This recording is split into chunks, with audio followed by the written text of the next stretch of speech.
नाज़रीन, ब्रेक पे जाने से पहले हम अवाम की बात कर रहे थे और अवाम की हेल्थ की बात कर रहे थे, तो अवाम की सेहत पर बहुत बुरा असर पड़ेगा, जबकि अवाम को वो कर्जा वापस करना पड़ेगा जो उन्होंने नहीं बल्कि उनके हुक्मरानों ने लिया, उनके नाम पर लिया, उनके इदारों को गिरवी रख कर लिया, और सिर्फ मुल्की बैंकों से नहीं, बाहर के कमर्शियल बैंक से भी इस तरह के कर्जे लेने की खबर साहब बात आ रही है सामने।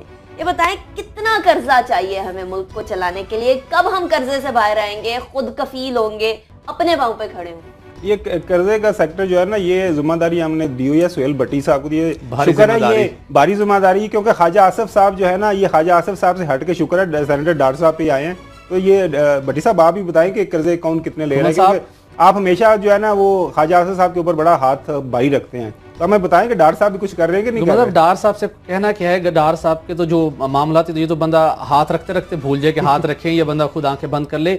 IMF से, वर्ल्ड बैंक से, एशियन डेवलपमेंट बैंक से और दीगर मुल्की और गैर मुल्की इदारों से हम ओपनली तो हम कर्ज लेते रहते हैं, ट्रिलियन डॉलर्स में पहुंच चुके हैं। लेकिन अब एक और नई प्रैक्टिस शुरू हुई है, जब मुल्क की मौशत, जब हुकूमत क्लेम कर रही है कि बहुत अच्छी सूरत हाल है, लेकिन प्रैक्टिकली बहुत मुश्किल सिचुएशन के अंदर है, जिसकी वजह से वजारत खजाना को मजबूरन अब IMF से हटकर खुफिया तौर पर बैरून मुल्क के बैंकों से कर्ज लेने का सिलसिला शुरू कर दिया है। ये खुफिया तौर क्या होता है? खुफिया गवर्नमेंट लेवल पे तो आप पब्लिकली जाते हैं, डॉक्यूमेंट साइन करते हैं, डॉक्यूमेंट अप्रूव होते हैं, ये क्या बात है? खुफिया तौर पर इसलिए जाना पड़ा है कि अगर आपने दो तरीके होते हैं, IMF के साथ आप एक लॉन्ग टर्म एग्रीमेंट के तहत जाते हैं, कंडीशंस होती है, आप कर्ज लेते हैं। अब आप शॉर्ट टर्म के अंदर आपको कर्ज की जरूरत है अपना बजट डेफिसिट पूरा करने के लिए, बैलेंस ऑफ पेमेंट के लिए, तो आप गवर्नमेंट के अंदर, पाकिस्तान के अंदर ये तरीका राज रहा है कि आप बिडिंग करवाते हैं। आप मुख्तलिफ इंटरनेशनली जो बैंक्स हैं आप उनके सामने ऑफर करते हैं, जो आपको लोएस्ट रेट ऑफर करते हैं उससे आप लोन ले लेते हैं शॉर्ट टर्म के लिए। लेकिन इस मरतबा वजारत खजाना ने अनोखा काम किया, बिडिंग नहीं करवाई, और खुफिया तौर के ऊपर, एक तो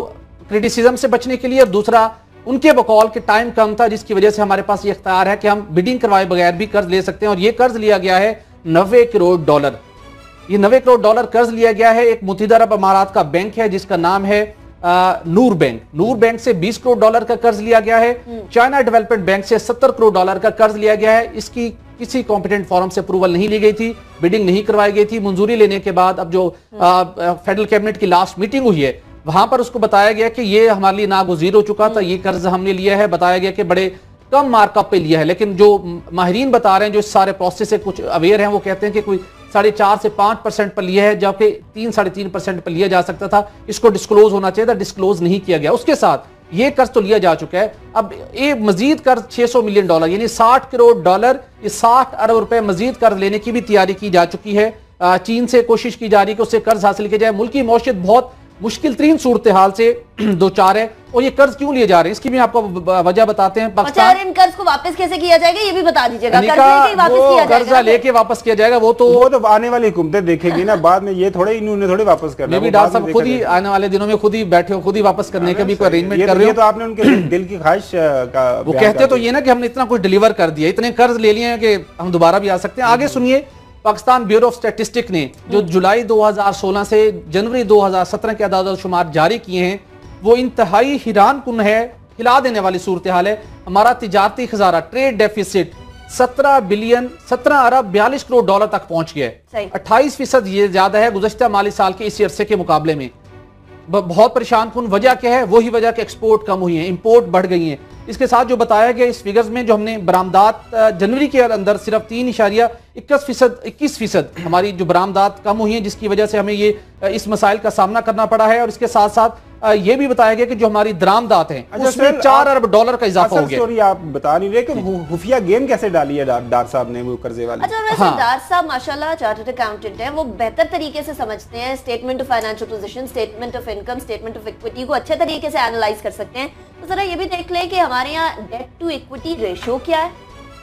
अनिका, ये रेशियो उस वक्त देखी जाएगी जब सर्वाइवल के लिए आपके पास गैप कुशन हो। इस वक्त ये है कि आपको डे टू डे पैसे चाहिए, आपके पास जो फॉरेन रिजर्व्स हैं वो मुसलसल कम हो रहे हैं, 2.5 से $3 बिलियन कम हुए हैं। उनको मेंटेन करने के लिए और बैलेंस ऑफ पेमेंट के जो इशू डेवलप हो रहा है उसको कवर करने के लिए इस वक्त वजारत खजाना के पास मैक्सिमम कर्ज हासिल किए बगैर कोई ऑप्शन नहीं है, क्योंकि एक्सपोर्ट बढ़ नहीं पा रहे हैं। इंपोर्ट के अंदर मैंने जी मोहम्मद साहब आपके सवाल की तरफ आता हूँ, उन्होंने खुफिया गेम कैसे डाली। वो एक ही उनके पास जस्टिफिकेशन है कि मुल्क की मौशियत को, मुल्क की कौमी खजाने को, स्टेट बैंक को डॉलर्स की जरूरत है, हमने पेमेंट्स करनी है, जो हमारी इंपोर्ट हैं, जो दरामदात हैं, 4 अरब डॉलर की बढ़ गई हैं, एक्सपोर्ट उल्टा कम हो गई हैं। तो हमने इस गैप को पूरा करने कहाँ से लाएं डॉलर, पैसा कहाँ से लाएं? एक्सपोर्ट बढ़ाना, हाँ, एक्सपोर्ट बढ़ाने के लिए अब वो कहते हैं कि हमने एक बहुत बड़ा पैकेज दिया हुआ है टेक्सटाइल सेक्टर को, जब उसके रिजल्ट्स आएंगे तो सिचुएशन बेहतर हो जाएगी। और जब ये जो सीपेक प्रोजेक्ट है फ्यूचर में, जब कभी वो लॉन्ग टर्म 2025 विजन के तहत वो उसके अंदर भी फ्रूट्स आने शुरू होंगे तो मुस्तकबिल के अंदर सिचुएशन बेहतर हो जाएगी। लेकिन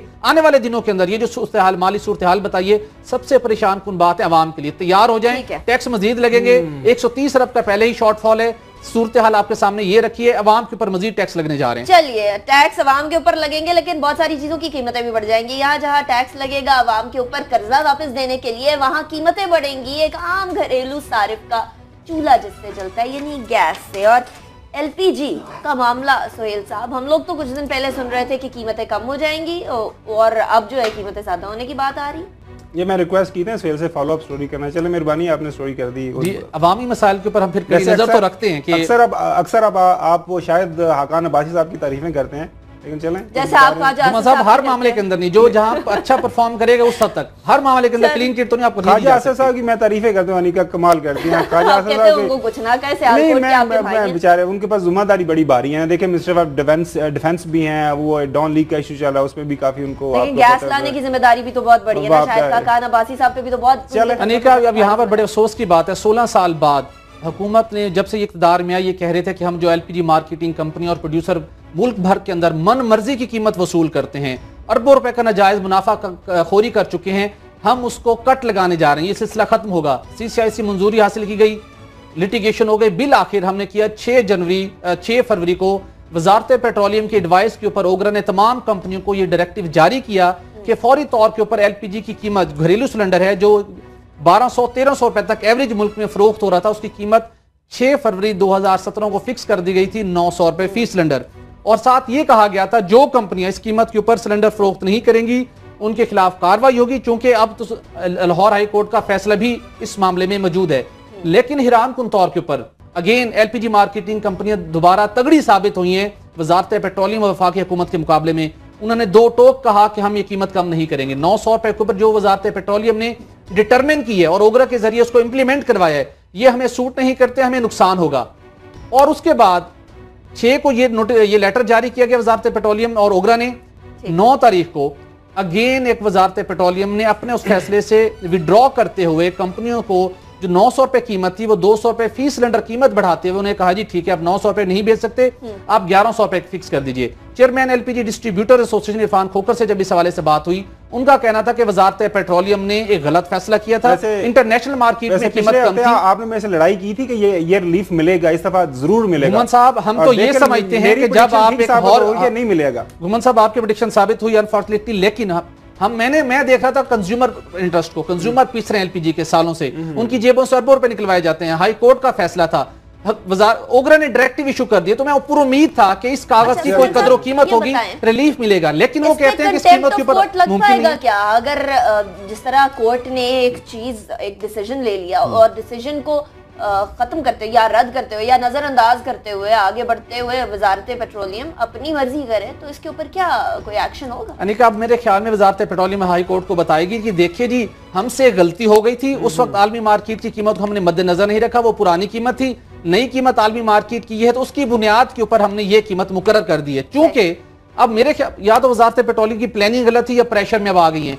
वो कहती है कि जो 900 रुपए फी सिलेंडर रेट था उसके ऊपर कंपनियां बेच नहीं सकती, इंटरनेशनल रेट ज्यादा है। चलिए, तो मुल्क के अंदर बहरान पैदा हो जाएगा, लेकिन अल्टीमेटली अवाम को रिलीफ नहीं मिला।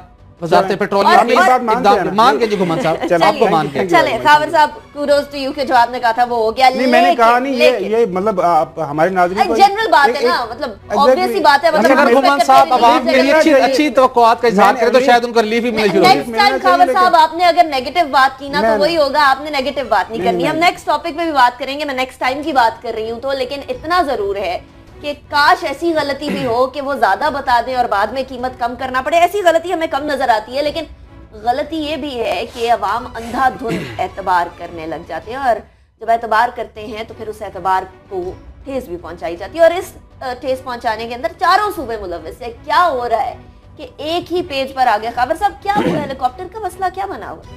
ये जनाब पंजाब गवर्नमेंट ने तो हेलीकॉप्टर खरीद लिया, लेकिन वो पंजाब गवर्नमेंट इस पे बड़ी अपनी तारीफें समेट रही है कि असल प्राइसेस जो